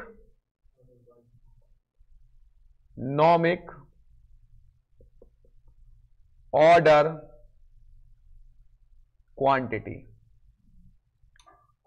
इसके बारे में मैं बताता हूं क्या होता है और कहां पे ये यूज होता है। पहले इसको समझते हैं, फिर इसकी डेफिनेशन पढ़ते हैं, फिर इसके पीछे रीजन जानते हैं, फिर इसका फॉर्मूला, फिर इसका डेरिवेशन कि फॉर्मूला बना कैसे इस फॉर्मूले को हम ड्राइव करेंगे। ठीक है, देखिए इकोनॉमिक ऑर्डर क्वांटिटी क्या होती है। एक कंपनी के सामने हमेशा समस्या होती है कि कितना मटेरियल सप्लायर से वन टाइम में परचेज किया जाए जिससे मेरी कॉस्ट क्या है, मिनिमम है। भाई यही तो ऑब्जेक्ट है ना, मटेरियल खरीदने वो सस्ता पड़ना चाहिए, कॉस्ट मिनिमम आनी चाहिए। अब कॉस्ट मिनिमम है, ये हमारा ऑब्जेक्ट है, क्योंकि हम जानते हैं ज्यादा मटेरियल खरीदेंगे तो सस्ता मिलेगा। भाई पता ना, अगर आप ज्यादा क्वांटिटी खरीदोगे तो सस्ता मिलेगा और कम खरीदोगे तो महंगा। लेकिन ज्यादा क्वांटिटी खरीदने में उस मटेरियल की देखभाल करनी पड़ती है, मटेरियल खराब ना हो जाए। भाई ज्यादा खरीद लो तो फिर उसको देखभाल करो। दूसरी बात और क्या नुकसान होती है, अगर ज्यादा मटेरियल खरीद लो तो हमारा पैसा ब्लॉक हो जाता है। भाई मान लो हमने सारा मटेरियल खरीद लिया तो हमें जरूरत थी अभी कम की, लेकिन हमने सारा खरीद लिया, अब ये पैसा ब्लॉक हो गया, हम इस पैसे को कहीं और लगाते तो कुछ तो रिटर्न कमाते बेटा, तो ये नुकसान। अब समस्या पैदा होगी कंपनी के लिए कि सप्लायर से कितना मटेरियल वो एक बार में परचेज करे, सप्लायर से एक बार में कितना मटेरियल परचेज करे। उसके इस समस्या को दूर करने के लिए एक थे हमारे प्रोफेसर विल्सन। ऐसे आपको नाम याद करने की जरूरत नहीं है, मैं बता देता हूं ऐसी, प्रोफेसर विल्सन इन्होंने एक कॉन्सेप्ट डेवलप किया जिसका नाम था EOQ। इन्होंने बताया किसी भी सप्लायर से अगर आपको माल खरीदना है ना और कॉस्ट मिनिमम पता करनी है तो इस कॉन्सेप्ट को फॉलो कर लो और आपको पता चल जाएगा कि एक सप्लायर से कितनी क्वांटिटी वन टाइम में परचेज करनी चाहिए सप्लायर से। यह बताता है कि सप्लायर से एक बार में कितनी क्वांटिटी परचेज करनी चाहिए। तो लिखिए इसकी डेफिनेशन, पहले लिखिए इसकी डेफिनेशन EOQ की। लिखो बेटा, economic order quantity means what quantity should be purchase, what quantity should be purchase from supplier every time. What quantity should be purchased from supplier every time? ठीक है, full stop. Where cost is minimum. अब cost minimum कहां पे होगी ये आपको समझना पड़ेगा। सप्लायर से एक बार में कितनी क्वांटिटी परचेज करनी चाहिए, इट इज कॉल्ड क्या, economic order quantity. Economic order, अब इकोनॉमिक ऑर्डर क्वांटिटी का मतलब सप्लायर से एक बार में कितनी क्वांटिटी परचेज करें, ये होता है बेटा। अब क्वांटिटी जब हम परचेज करते हैं तो दो समस्या हमारे सामने आती हैं। पहली समस्या कि अगर हम लोग ज्यादा मटेरियल खरीदेंगे तो उसको खरीद के गोडाउन के लिए हमें देखभाल ज्यादा करनी पड़ेगी, और कम खरीदेंगे तो हमें बार बार मटेरियल मंगाना पड़ेगा। ठीक है भाई, समझ में आई? अगर मान लो आप कम क्वांटिटी खरीदते हो तो बार बार भेजना पड़ेगा सप्लायर के पास, तो आपकी ऑर्डरिंग कॉस्ट, ट्रांसपोर्ट कॉस्ट लग जाएगी। और अगर मान लो ज्यादा खरीद लेंगे, चलो भाई ट्रांसपोर्ट ऑर्डरिंग कॉस्ट कम लगेगी, लेकिन आपको देखभाल का खर्चा बढ़ जाएगा। तो अब क्या करा जाए, कैसे पता लगाया जाए? तो इस समस्या को दूर किया किसने, विल्सन ने। उन्होंने एक फॉर्मूला बनाया ईओक्यू। अब ईओक्यू में दो बातें रिलेटेड होती है, दो तरह की कॉस्ट होती है। तो लिखिए, in EOQ concept two cost are involve. In EOQ concept two cost are involve. In two EOQ concept two cost are involve. इसमें दो तरह की कॉस्ट इन्वॉल्व होती हैं। पहली कॉस्ट होती है बेटा ऑर्डरिंग कॉस्ट। कौन सी होती है बेटा, ऑर्डरिंग कॉस्ट। कौन सी होती है बेटा, ऑर्डरिंग कॉस्ट, मतलब मटेरियल को मंगाने का खर्चा। जैसे आप जोमैटो पे ऑर्डर करते हो, आज पिज्जा खाने का मन कर रहा है, तो क्या कहता है भाई साहब, ऑर्डरिंग कॉस्ट लगेगी, डिलीवरी कॉस्ट लगेगी, उसे कहते हैं डिलीवरी कॉस्ट लगेगी। वो डिलीवरी कॉस्ट ही क्या होती है, ऑर्डरिंग कॉस्ट होती है, राइट। अब ऑर्डरिंग कॉस्ट निकालते कैसे हैं बेटा, हमेशा क्वेश्चन में पर ऑर्डर कॉस्ट दी होगी कि भाई 2 रुपए लग रहे हैं, 10 रुपए लग रहे हैं, 20 रुपए लग रहे हैं। अब ऑर्डरिंग कॉस्ट निकालते हैं कैसे? ऑर्डरिंग कॉस्ट का फॉर्मूला होता है नंबर ऑफ ऑर्डर। क्या होता है, नंबर ऑफ ऑर्डर इनटू पर ऑर्डर कॉस्ट। क्या होता है बेटा, नंबर ऑफ ऑर्डर इनटू पर ऑर्डर कॉस्ट। अब नंबर ऑफ ऑर्डर कैसे निकालोगे बेटा? भाई इसका तरीका होता है, सबसे पहले पता लगाओ कि मुझे साल भर में कितना मटेरियल मंगाना है, कितना मटेरियल, ठीक है, और फिर उसको डिवाइड करो एक बार में कितना मटेरियल मंगा रहे हो। एक बार में कितना मटेरियल, मान लो फॉर एग्जांपल कि मुझे 10,000 केजी मटेरियल चाहिए और आप 1,000 केजी करके मंगा रहे हो, तो कितने ऑर्डर होंगे बेटा, 10,000 डिवाइड बाय 1,000, यही तो नंबर ऑफ ऑर्डर होंगे। तो नंबर ऑफ ऑर्डर कैसे निकालते हैं, एनुअल रिक्वायरमेंट। कैसे निकालते हैं, एनुअल रिक्वायरमेंट किसकी, मटेरियल की, डिवाइडेड बाय क्या, order quantity. Order quantity, annual requirement मतलब मटेरियल की कितनी रिक्वायरमेंट है उसको किससे डिवाइड करेंगे, ऑर्डर क्वांटिटी से। मतलब अगर इसको शॉर्ट में ऐसे लिखते हैं ए अपॉन ओ, क्या लिखते हैं, ए अपॉन ओ नहीं, ए अपॉन ईओक्यू, ठीक है। अब पर ऑर्डर कॉस्ट क्या होती है भाई, इसे कहते हैं ओ। क्या कहते हैं, ये क्वेश्चन में गिवन होगी पर ऑर्डर पे कितना खर्चा आ रहा है, आपको निकालने की जरूरत कभी भी नहीं होती ऑर्डरिंग कॉस्ट को। एक क्वेश्चन में ऑलवेज भी गिवन होती है पर ऑर्डर कॉस्ट, तो इस तरह से निकलती है क्या, ऑर्डरिंग कॉस्ट, ठीक है भाई। अब आती है बेटा कौन सी कॉस्ट, दूसरी कॉस्ट आती है कैरिंग कॉस्ट। कैरिंग कॉस्ट क्या होती है भाई, मटेरियल आ गया, मटेरियल आने के बाद उसकी देखभाल का खर्चा। उसकी देखभाल का खर्चा। अभी बताओ मटेरियल अगर आ गया है, उसकी देखभाल का खर्चा क्या क्या हो सकता है? सर उस गोडाउन का रेंट, सर उस गोडाउन में कोई स्टोर कीपर होगा उसकी सैलरी, सर उस गोडाउन का हमने इंश्योरेंस कराया होगा वो कॉस्ट, और एक सबसे इंपॉर्टेंट कॉस्ट इसके अंदर होती है, अगर मैंने मटेरियल खरीदा है तो या तो मटेरियल अपने पैसे का खरीदा होगा या लोगों से उधार लिया होगा। भाई कंपनी या तो उधार लेके खरीदते, या अगर मैंने लोगों से उधार लिया होगा तो मुझे उसको इंटरेस्ट देना पड़ेगा, और अगर मैंने अपने पैसे से लिया तो मेरी कहीं ना कहीं अपॉर्चुनिटी कॉस्ट का नुकसान हो गया कि जिस पैसे से मैंने मटेरियल खरीदा था उस पैसे को अगर मैं बैंक में डालता कुछ तो रिटर्न मिलता बेटा।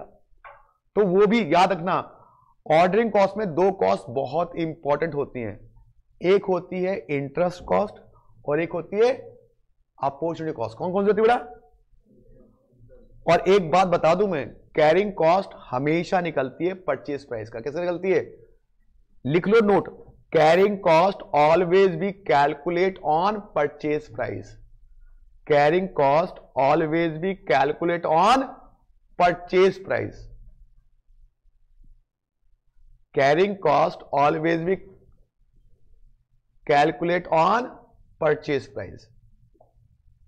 हमेशा परचेज प्राइस पे ही कैरिंग कॉस्ट निकलती है। किसमें निकलती है बेटा? परचेज प्राइस पे।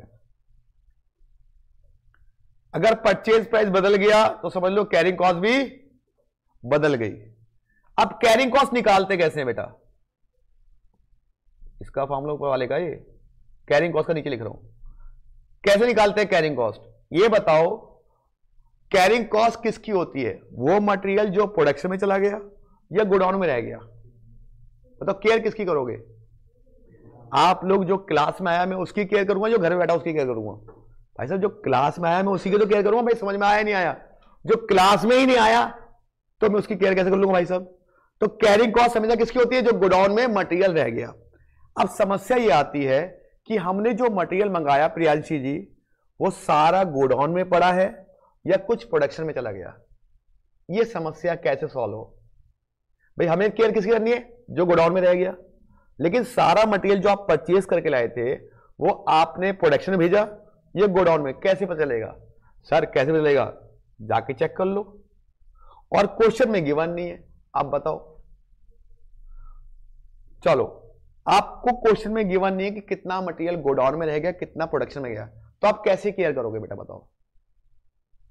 चलो इस एग्जांपल को और समझते हैं। यहां पर एक 100 का नोट गिर गया, आपने भी देख लिया, आपने भी देख लिया, दोनों ने झपट्टा मार लिया। अब वो 100 का नोट किसका भाई साहब? नहीं, दोनों ने एक साथ झपट्टा मारा, बताओ। यस, 50-50।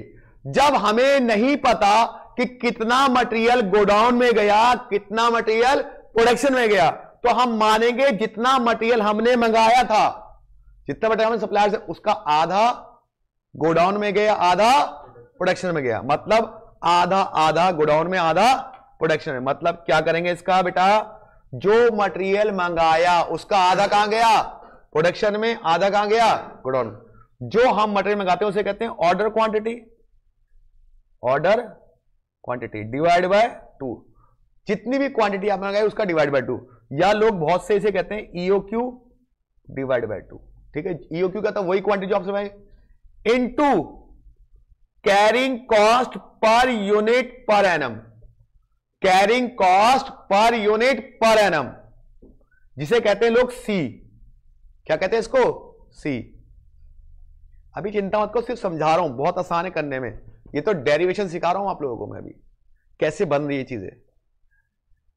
इसका मतलब ये दोनों कॉस्ट बहुत ज्यादा इंपॉर्टेंट रोल अदा करती है। किसमें भैया? Ordering cost. और ऑर्डरिंग कॉस्ट क्या होता है? मटेरियल को मंगाने का खर्चा। कैरिंग कॉस्ट मटेरियल को रखने का खर्चा। जहां पर ये दोनों कॉस्ट बराबर हो जाएं, जिस क्वांटिटी पर ये दोनों कॉस्ट बराबर हो जाएं, वही क्वांटिटी हमारा ईओक्यू होगा। वही क्वांटिटी क्या हमारा? EOQ, economic order. कि हमें पता चल जाएगा इतनी क्वांटिटी पर ये वाली कॉस्ट, इतनी क्वांटिटी पर ये वाली कॉस्ट, दोनों बराबर आ गई। जहां पर ये बराबर आ जाए जिस क्वांटिटी पर, वही क्वांटिटी हमें सप्लायर से वन टाइम में मंगानी चाहिए। अब देखिए इसका एक फॉर्मूला बनाया गया इन्होंने, आपको ये सब पढ़ना नहीं है लेकिन समझा रहा हूं मैं आपको, सीधे क्वेश्चन आएंगे फॉर्मूले बेस्ड। ईओक्यू का एक फॉर्मूला बनाया गया इन्होंने, क्या बोला formula, sir 2 into A into O divide by C. इस फॉर्मूले का यूज करना है और आपको आंसर निकाल देना, बस दिमाग लगाना ही नहीं है। ए का मतलब क्या होता है, annual requirement of material, requirement of material. O का मतलब होता है पर ऑर्डर कॉस्ट, और सी का मतलब होता है carrying cost, carrying cost per unit per annum.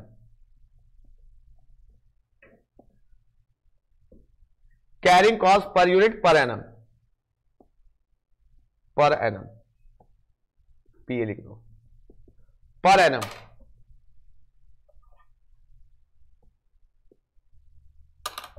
एक यूनिट की देखभाल पर कितना खर्चा लग रहा है एक साल का। अच्छा, ये विल्सन ना भले बेकार आदमी थे, मैं बोलता क्यों, मैं बताता हूं। इन्होंने कहा ये फॉर्मूला कब लगेगा, जब देश में ना परफेक्ट कंपटीशन की सिचुएशन हो। किसकी हो, परफेक्ट कंपटीशन। आपने इको पढ़ा ना, परफेक्ट कंपटीशन क्या होता है, many buyers many sellers, product are homogeneous, ये तो ना भाई, याद है इको थोड़ी बहुत, गलती से पढ़ी तो थी, 90 लाइव हो गए। प्रोडक्ट आर, क्या रियल लाइफ में परफेक्ट कंपटीशन कोई मार्केट पाई जाती है, नहीं पाई जाती ना। बस एग्रीकल्चर को मान लेते हैं, अगर एग्जांपल की बात हो तो एग्रीकल्चर मार्केट होती है मेरे ख्याल से, जो मैंने सुना इकोनॉमिक्स में। हाँ जी सूर्यांशी जी, तो विल्सन साहब बड़े खराब थे, इन्होंने कहा भाई साहब ये फॉर्मूला तभी लगेगा जब कुछ एजम्पशंस होंगी। क्या एजम्पशन, कि भाई आप परफेक्ट कॉम्पिटिशन मार्केट होनी चाहिए, जो होती नहीं है लाइफ में। तो पढ़ा क्यों रहो भाई साहब, चलो मान लिया जी, हो गई। दूसरा, ये मान के चलो कंपनी को हर साल उतना ही मटेरियल रिक्वायरमेंट है, ऐसा कैसे हो सकता है भाई, सिचुएशन तो बदल सकती है ना, क्योंकि एनुअल डिमांड चेंज नहीं होनी चाहिए। अरे डिमांड तो चेंज होगी ना, जब ज्यादा डिमांड होगी तो हम मटेरियल ज्यादा खरीदेंगे। अब इन्होंने कहा ये भाई साहब ना पहले से पता होगा कि कितना मटेरियल चाहिए, जबकि ये पॉसिबिलिटी नहीं है। दूसरी बात, हर बार ऑर्डर की कॉस्ट बराबर रहेगी, चाहे आप 1 kg मंगाओ चाहे आप 100 kg मंगाओ। ये क्या बात हुई, हमें पता है कि 1 kg में कॉस्ट कम आती है, 2 kg में कॉस्ट ज्यादा, 100 kg में और ज्यादा, क्यों, ट्रांसपोर्ट कॉस्ट लग जाएगी। लेकिन विल्सन साहब क्या कह रहे हैं, नहीं भाई साहब आपकी पर ऑर्डर कॉस्ट क्या रहेगी, कांस्टेंट रहेगी, कि जितनी बार भी ऑर्डर करोगे आपका खर्चा 100 रुपए पर ऑर्डर है, तो अगले ऑर्डर पे भी कितना 100 ही होगा, चाहे आप 1 kg मंगाओ चाहे 2 kg मंगाओ चाहे 10 kg मंगाओ। कहीं कहीं लिखा होता है कि भाई साहब कितना मर्जी मंगाओ हमारी पर ऑर्डर कॉस्ट ये रहती है, जबकि ये भी पॉसिबिलिटीज कम होती है।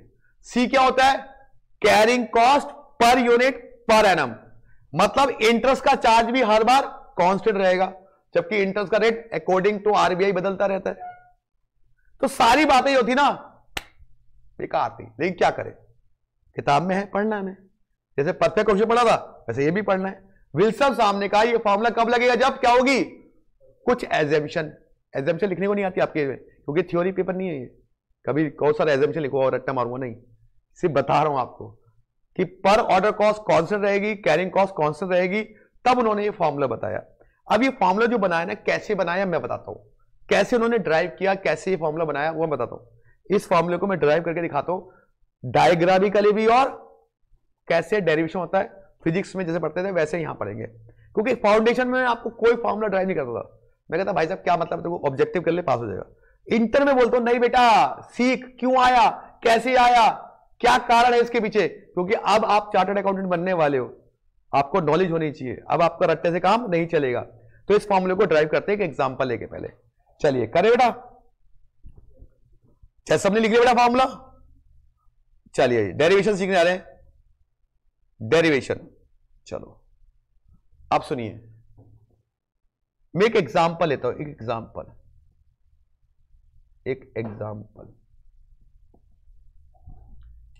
ये एग्जांपल मेरी तरफ से, नहीं कि आप कहोगे सर कहां डेटा है, डेटा मैं खुद दे रहा हूं। एनुअल रिक्वायरमेंट कंपनी को है 6000 केजी। कितनी रिक्वायरमेंट है? द कंपनी को 6000 केजी की रिक्वायरमेंट है। कितने की बेटा? 6000 केजी। अरे रिकॉर्डिंग हो रही है, नहीं हो रही? पता चला रिकॉर्डिंग ना कर रहा हूं, हो रही है बेटा। ये आ गया। ऑर्डरिंग कॉस्ट जो है वो है ₹20 पर ऑर्डर, और कैरिंग कॉस्ट है ₹10। ठीक है भाई। अब मैं अपने मन से कुछ भी क्वांटिटी मंगाता हूं। मान लो मेरा मन कह रहा है, पहला केस नंबर 1, मैं कह रहा हूं ऑर्डर क्वांटिटी जो है मेरी, मैं कहता हूं यार ना 6000 नहीं, मैं 2000 मांग। कितना मंगाता हूं मैं? एक बार में 2000 केजी मंगाऊंगा। आप 2000 केजी मंगाना चाहती हैं बेटा, ये बताओ अगर आप एक बार में 2000 केजी मंगाओगे तो आपकी ऑर्डरिंग कॉस्ट क्या होगी? ऑर्डरिंग कॉस्ट निकालो। ऑर्डरिंग कॉस्ट क्या तरीका, फॉर्मूला क्या था इसका? नंबर ऑफ ऑर्डर इनटू पर ऑर्डर कॉस्ट। अरे क्या था बोलो भाई? नंबर ऑफ ऑर्डर इनटू पर ऑर्डर कॉस्ट, यही तो था। नंबर ऑफ ऑर्डर कैसे निकालेंगे? साल भर में कितना चाहिए? 6000 चाहिए, और मंगा कितना रहा हूं एक बार में? 2000। तो 6000 को ऊपर लिखूंगा डिवाइड बाय 2000, तो नंबर ऑफ ऑर्डर कितने हो गए? 3 बार मंगाना पड़ेगा भाई। और पर ऑर्डर कॉस्ट कितनी है आदर्श भाई? ये रही 20 से इंटू करो, कितना खर्चा आएगा? 60 रुपए ऑर्डरिंग कॉस्ट आ गई। अब क्या निकालेंगे? Carrying cost. क्या निकालेंगे? Carrying cost. कैरिंग कॉस्ट क्या होती है भाई? जितना मटेरियल आपने मंगाया उसका आधा, उसका आधा। कितना मटेरियल मंगाया आपने? नहीं, मंगाया कितने एक बार में? 2000 है ना गोडाउन में, तो 2000 का पहले आधा कर दो। और कैरिंग कॉस्ट कितनी है? 10 रुपए। कितना आया बेटा? 10,000। ठीक है जी। ये कितना मंगा रहा हूं मैं? 2000 मंगा रहा हूं। चलो अब मेरा मन कर रहा है मैं 3000 मांगू। अब मैं ऑर्डर क्वांटिटी कितनी कर रहा हूं? कितनी कर रहा हूं बेटा? 3000। कितनी कर रहा हूं? 3000। तो 3000 मैंने ऑर्डर क्वांटिटी कर दी बेटा 3000। अब बताओ ऑर्डरिंग कॉस्ट कितनी होगी? बताओ बालिका, तुम बताओ ऑर्डरिंग कॉस्ट कितनी होगी? आई शाबाश। ऑर्डरिंग कॉस्ट कैसे निकालेंगे सर? 6000 डिवाइड बाय 3000 इंटू 20, कितनी होगी? 40। कैरिंग कॉस्ट निकालो।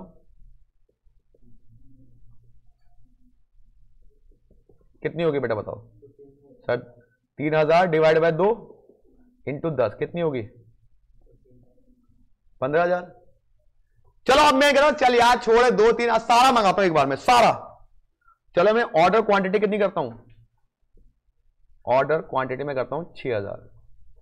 चलो अब ऑर्डरिंग कॉस्ट बताओ कितनी होगी?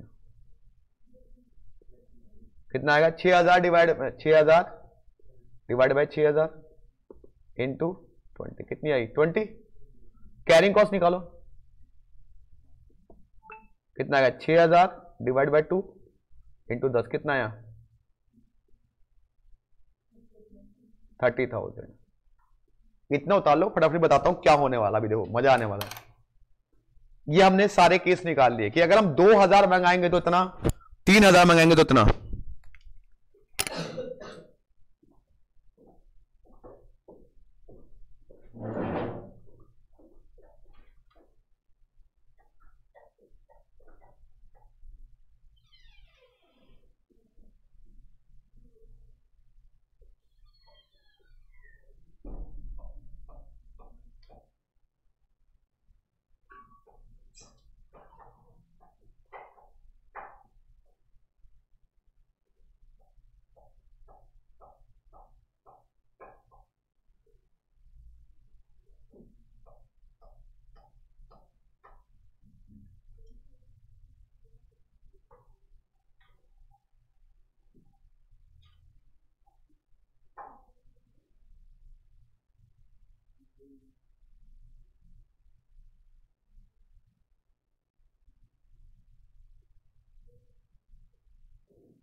उतार लिया बेटा आप लोगों ने, पक्का। अब देखो जादू होने वाला है,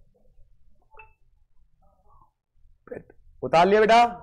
अब देखिए, अब इस क्वेश्चन को, इस एग्जाम्पल को ध्यान से, सुयांशी बेटा तभी ठीक है। अब इस एग्जाम्पल को ध्यान से समझना जो मैं बोल रहा हूं।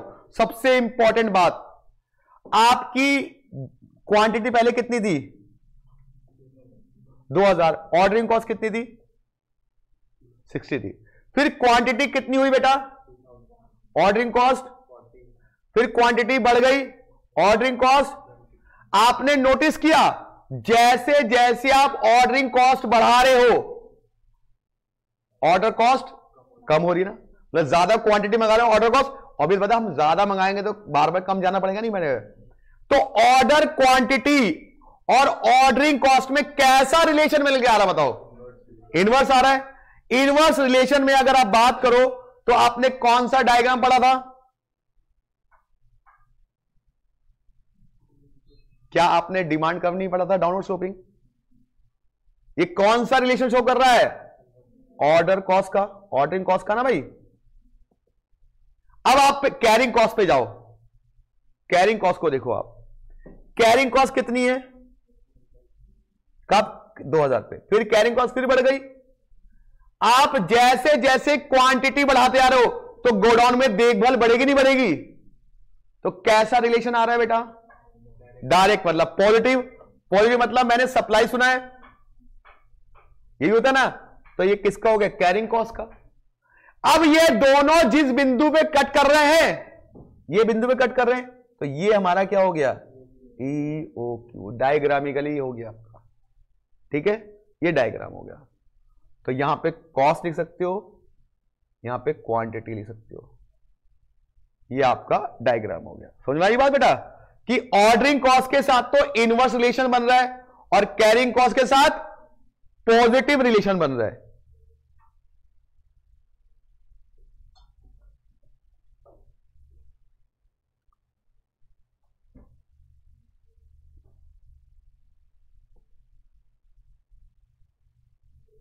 लाइफ में सबसे इजी है पढ़ना, बट मन से पढ़ो, मन से पढ़ो तो, मन लगा के। तो ऑर्डरिंग कॉस्ट और कैरिंग कॉस्ट का आपका रिलेशनशिप आ गया है, ठीक है बेटा। अब एक बात बताओ, इसका सर डायग्राम तो आपने बता दिया, वो फॉर्मूला भी बताओ सर कैसे बना। बताता हूं बेटा, वो फॉर्मूला कैसे बना वो भी मैं आपको ड्राइव करके बताता हूं कैसे बनाया इन्होंने। अगर आप डायग्राम बना लोगे उसके बाद बताऊंगा आगे। हो गया बेटा ऑनलाइन वाले बच्चों आपका डायग्राम? यस। पहले अब मैं उस फॉर्मूले को ड्राइव करता हूं जो उन्होंने फॉर्मूला दिया है। किसने दिया है? विल्सन ने। चलिए अब आपने एक बात मन में छाप लीजिएगा यहां पे कि ऑर्डरिंग कॉस्ट और कैरिंग कॉस्ट जहां पे बराबर होती है वही हमारा क्या होता है? EOQ। इसका मतलब EOQ के लेवल पर दोनों कॉस्ट आपस में बराबर होती है। अब ऑब्जेक्टिव कितने बन सकते हैं? ऑर्डरिंग कॉस्ट कैरिंग कॉस्ट में रिलेशन कैसा हो रहा है? Inverse. Sorry, ordering cost carrying में होता है पॉजिटिव हो रहा है, और ऑर्डरिंग क्वांटिटी और ऑर्डर कॉस्ट में क्या हो रहा है? इनवर्स रिलेशन हो रहा है। कैरिंग कॉस्ट में पॉजिटिव और ऑर्डरिंग कॉस्ट में नेगेटिव हो रहा है। चलिए इधर आइए, आपको पता है एट EOQ लेवल क्या होता है? ऑर्डरिंग कॉस्ट इक्वल टू किसके है? कैरिंग कॉस्ट के बराबर बेटा। यस और नो बोलो। अब ऑर्डरिंग कॉस्ट निकालते कैसे भाई? नंबर ऑफ ऑर्डर इंटू पर order cost. Number of order formula क्या होता है? A अपॉन इंटू O, यही होता है। कैरिंग कॉस्ट क्या होता है? जितना मंगाया उसका आधा, मंगाया तो EOQ इंटू C। अब ये 2 इधर जा रहा है कहीं, शायद ये 2 इधर आ जाएगा तो क्या जाएगा? 2 इंटू A इंटू अपॉन में EOQ, और यहां पे EOQ इंटू C हो रहा है। अब ये EOQ इधर भाग जाएगा बेटा, तो 2 इंटू O डिवाइड में C इक्वल टू क्या आएगा?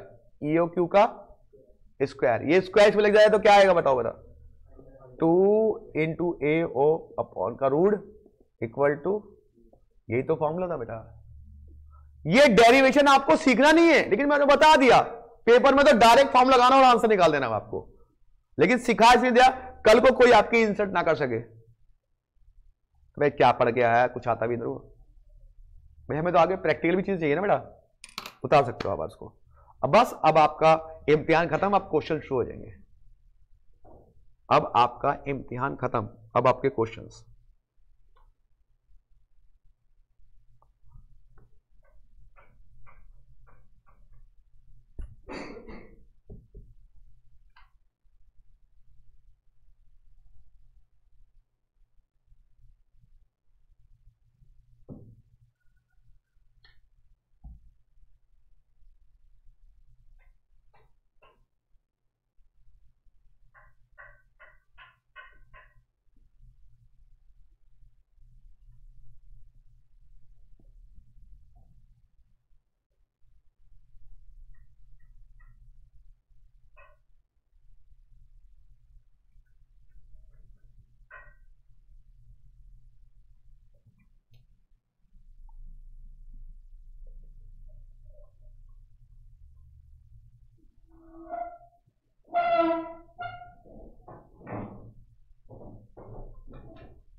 बस अब बच्चों वाले क्वेश्चन है आईसीए के मॉड्यूल के, एकदम बच्चों वाले। कल हमने 2 इलस्ट्रेशन कर ली थी, आज हम तीसरी इलस्ट्रेशन से शुरू करते हैं, ठीक है।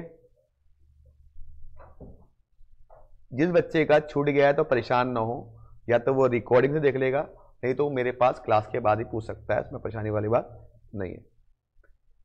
हाँ जी, ऑनलाइन वाले बच्चों बताइए कुछ करना है आपको या मैं क्वेश्चन पे जाऊं बेटा? बताइए, जल्दी रिप्लाई कीजिएगा आप लोग। अगर आपने उतार लिया है तो मैं आगे जाता हूं, या किसी को इसमें दोबारा कुछ पूछना है तो बता दो बेटा, पक्का। अब देखो आपको मजा आएगा क्वेश्चन करने में, क्योंकि फॉर्मूला लगाना और क्वेश्चन सॉल्व करना बस आपको। चलो जी बताइए जल्दी, मैं वेट कर रहा हूं बेटा आप लोगों का। डन सर, ओके बेटा, इधर आ जाओ। हमने 2 इलस्ट्रेशन कंप्लीट कर ली थी, तीसरी इलस्ट्रेशन पे हम जा रहे हैं जो हमारा इस टॉपिक से रिलेटेड है। ये देखिए डायग्राम था जो मैंने आपको बताया अभी, इकोनॉमिक ऑर्डर क्वांटिटी का। अब क्वेश्चन आ गया, इलस्ट्रेशन नंबर 3 देखिए सारे बच्चे बेटा, आ जाइए प्लीज कम। देखिए इलस्ट्रेशन नंबर 3 देखिए फटाफट से, क्या इलस्ट्रेशन है? हाँ जी करा जाए। Calculate the economic order quantity, लिखा हुआ है ना बेटा, from the following information also state the number of order, और आपको नंबर ऑफ ऑर्डर भी निकालने हैं। Consumption of material per annum, पूरे साल में कितने मटेरियल होते? 10,000। तो ये ए कितना हो गया बेटा आपका? 10,000 kg हो गया बेटा। अब नीचे क्वेश्चन पढ़ते हैं, ए हो गया हमारा। उसके बाद क्या है बेटा हमारा? Order placing cost per order, और इसका मतलब ओ कितना हो गया मेरा? 50 रुपए हो गया। अब है cost per KG, 1 kg material कितने का आता है? 2 रुपए का। और जो स्टोरेज कॉस्ट है मतलब कैरिंग कॉस्ट, ये कितनी है बेटा? 8% ऑफ एवरेज इन्वेंट्री। हेलो 8%, इसका मतलब होता है बेटा, मैंने आपको एक पॉइंट लिखवाया था, क्या लिखा था? कैरिंग कॉस्ट हमेशा परचेज प्राइस का निकलता है, चाहे कुछ भी अगरम बगरम सकरम लिखा हो। तो कितना परचेज प्राइस है बेटा? 2 रुपए। कितनी कैरिंग कॉस्ट है उसकी? 8%। तो सी क्या होगा? 2 का निकालो 8%, कितना हुआ बेटा बताओ? 2 का निकालो 8% कितना हुआ? 0.16। कुछ भी लिखा हो, कैरिंग कॉस्ट हमेशा परचेज प्राइस का लिखा होता है। ये सब फालतू फालतू कुछ भी लिखा हो, चाहे समझ में आए ना आए आपके, बस याद रख लो कैरिंग कॉस्ट हमेशा परचेज प्राइस का होता है। इन सब का मतलब यही होता है। सी आगे, अब आपका ईओक्यू निकालना है। तो ईओ का फॉर्मूला क्या था? 2 इंटू ओ डिवाइड बाय सी। तो 2 इंटू ए कितना था? 10,000। ओ कितना था? 50 डिवाइड बाय सी कितना है? 0.16। चलिए निकालिए, सॉल्व करके रूट निकालिए। कैलकुलेटर की जरूरत यहां भी है। कैलकुलेटर आपको हर एक जगह चाहिए।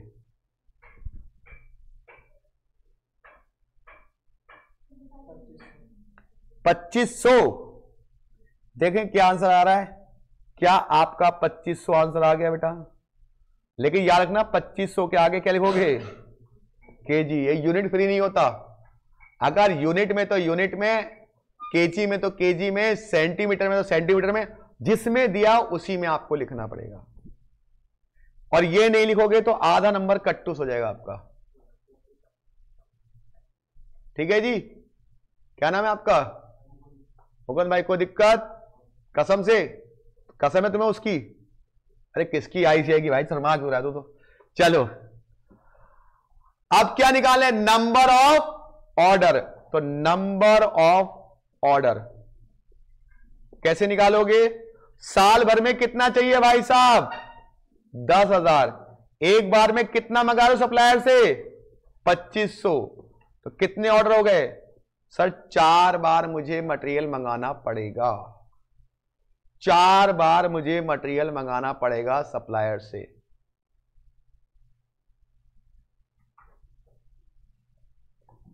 क्या आपको ईओक्यू बात समझ में आई बेटा?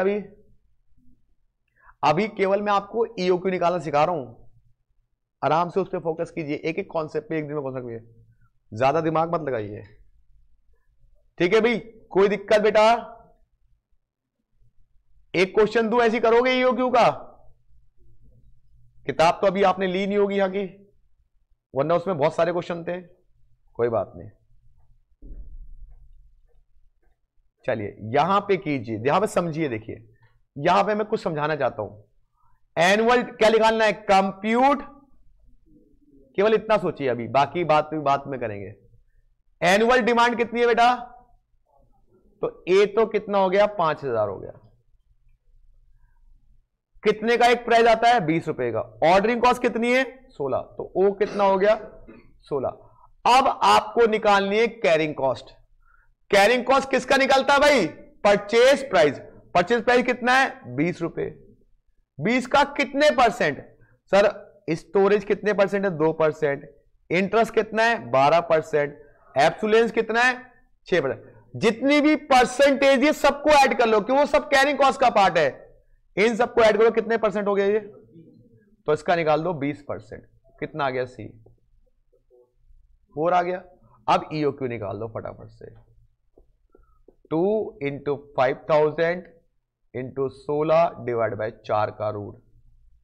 चलो कितना आया भाई साहब? 200।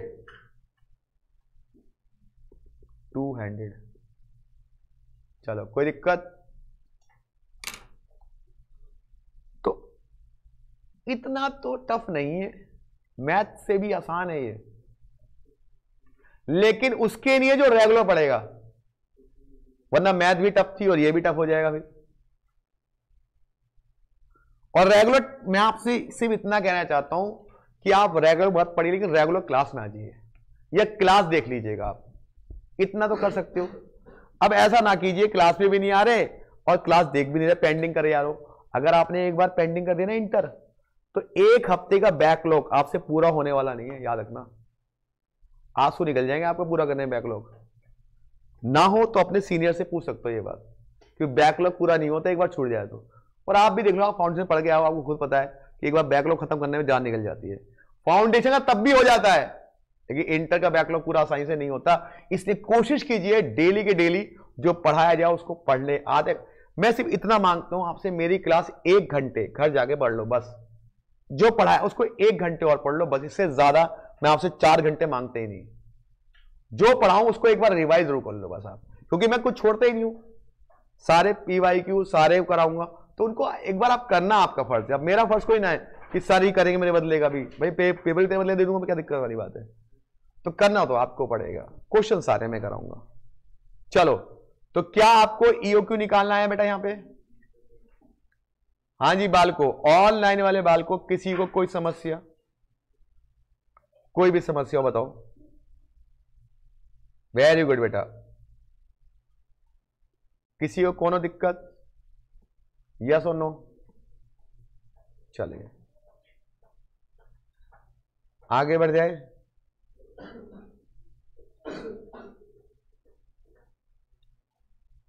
अब देखिए इस पार्ट में एक बात बोली है, क्या बोली है?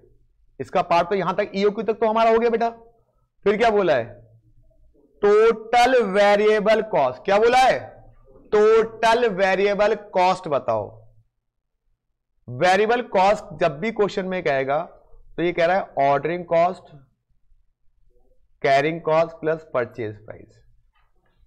तीनों कॉस्ट को ऐड करना है, ऑर्डरिंग कॉस्ट को निकालना है, कैरिंग कॉस्ट को निकालना है और परचेज कॉस्ट को निकालना है। तीनों कॉस्ट आप ऐड कर लीजिए तो आपकी क्या आ जाएगी? टोटल वेरिएबल कॉस्ट आ जाएगी। क्या आ जाएगी? टोटल। तो चलिए मैं निकालू बेटा, चलो जी फटाफट निकालता हूं मैं। चलिए निकालता हूं यहां पे, तो मेरे साथ साथ निकालेंगे। Calculation of total variable cost of total variable cost.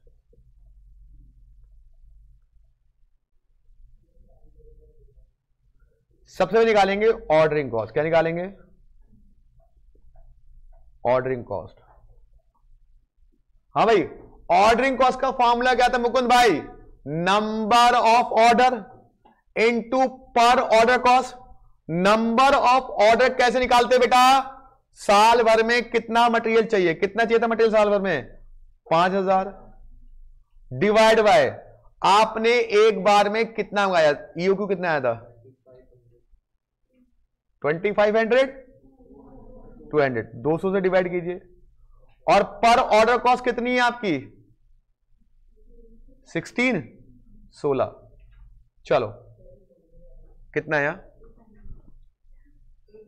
800। ये ऑर्डरिंग कॉस्ट आ गई बेटा। अब क्या निकालेंगे? कैरिंग है। ओके बेटा, बालिका ने जो बोला मैंने वो लिख दिया, कोई दिक्कत नहीं।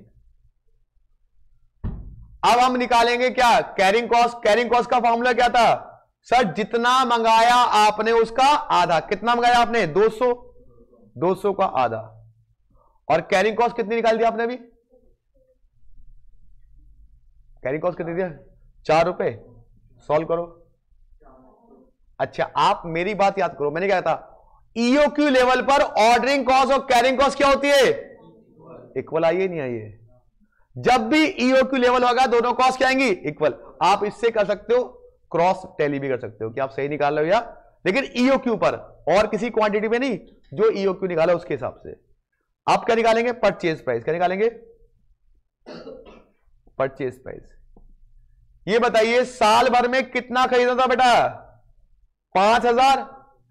और एक क्वांटिटी कितनी आती? 20 रुपए की। देखा ना कितने का परचेज प्राइस है? बताओ क्वेश्चन में 20 रुपए ना। कितना आया मल्टीप्लाई करके? 1 लाख। तो टोटल कितना हो गया? 1,08,000। भाई 1 जीरो लगाओ, चिंता क्यों कर रहे यार? नाराज क्यों हो रहा है? ठीक है, 1,08,000 आ गया आपका। कोई दिक्कत? अब एक ऐसा क्वेश्चन आप भी करोगे, ठीक है? पक्का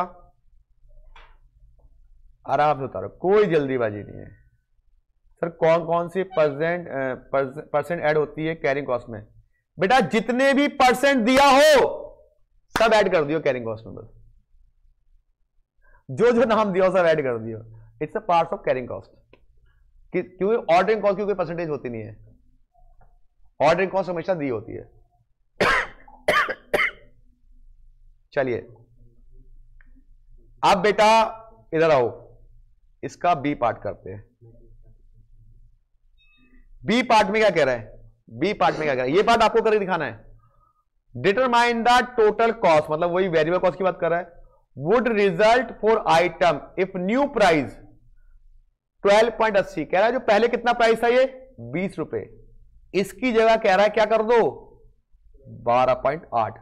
जब प्राइस बदल गया तो कैरिंग कॉस्ट बदल गई, और जब कैरिंग कॉस्ट बदल गई तो ईओक्यू बदल गया, और जब ईओक्यू बदल गया तो टोटल कॉस्ट भी। तो फटाफट पहले ईओक्यू निकालो, फिर आप टोटल कॉस्ट निकालो इसकी फटाक से।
हो गया।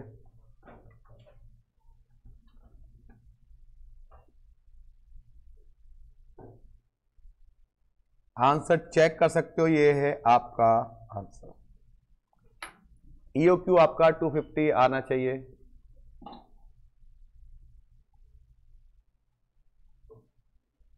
और ये और ये चेक कर लो कहां पे मिस्टेक कर रहे हो आप लोग।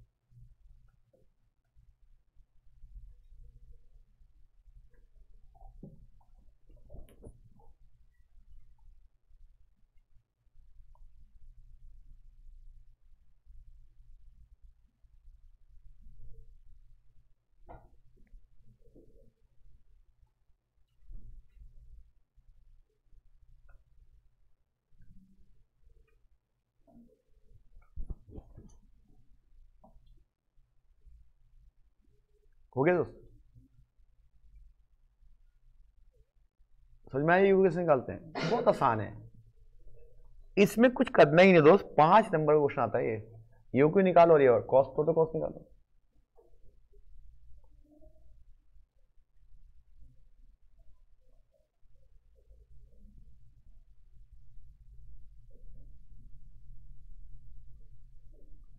बोलिए, किसी को कुछ पूछना है? जो भी हम लोगों ने अभी पढ़ा उसके बारे में, आज जो भी हमने पढ़ा उसके बारे में कुछ पूछना चाहते हो तो बताओ।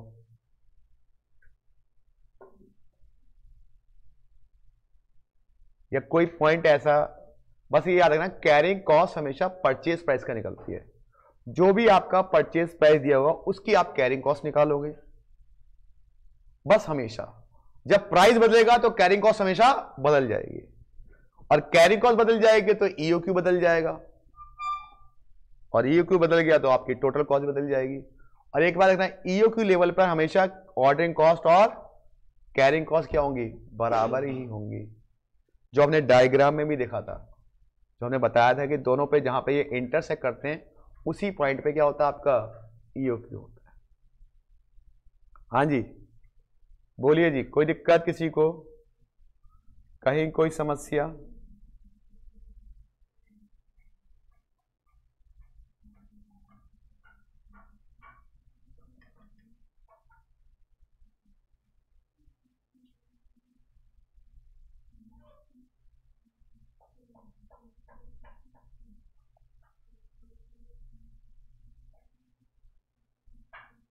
कैरिंग कॉस्ट हमेशा परचेज प्राइस का निकलता है बेटा, जो भी आपका परचेज प्राइस है उसी का कैरिंग कॉस्ट निकलेगा, उसी का ऑलवेज। चलिए जी इसका ईओक्यू निकालिए, चलिए ईओक्यू निकालना सिर्फ इसका, कुछ नहीं करना बाकी। ये एनुअल डिमांड होगी ए, ये ऑर्डरिंग कॉस्ट ओ हो गया, कैरिंग कॉस्ट कितने परसेंट है 20%, किसका निकलेगा 400 का, निकालो। क्योंकि पहला पार्ट तो ये है कि ईओक्यू निकालिए।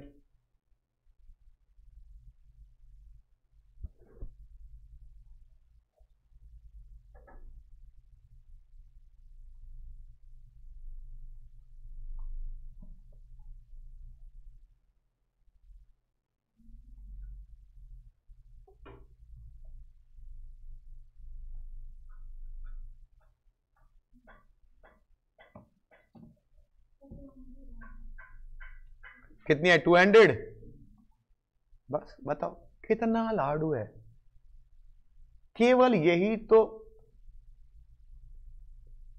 2 into A into O divide by C. कभी भी आईसीआई आपसे नहीं कहेगा फॉर्मूला ड्राइव करो, केवल क्वेश्चन सॉल्व करने को कहेगा कि ईओक्यू निकालो। वो डेरिवेशन तो मैंने सिखा दिया आपको, आए तो ठीक, नहीं आए तो कोई बात नहीं, बट लेकिन आपको फॉर्मूला याद होना चाहिए। कभी भी डेरिवेशन नहीं आया आज तक, ना आएगा कभी भी। तो आज की बात कॉस्टिंग में यही खत्म करते हैं, उसके बाद 10-15 मिनट का ब्रेक लेते हैं, फिर आपको एफएम की बात शुरू करते हैं। 1:10 पे हम लोग मिलेंगे दोबारा से, तब तक आप चाय पानी पी लीजिएगा।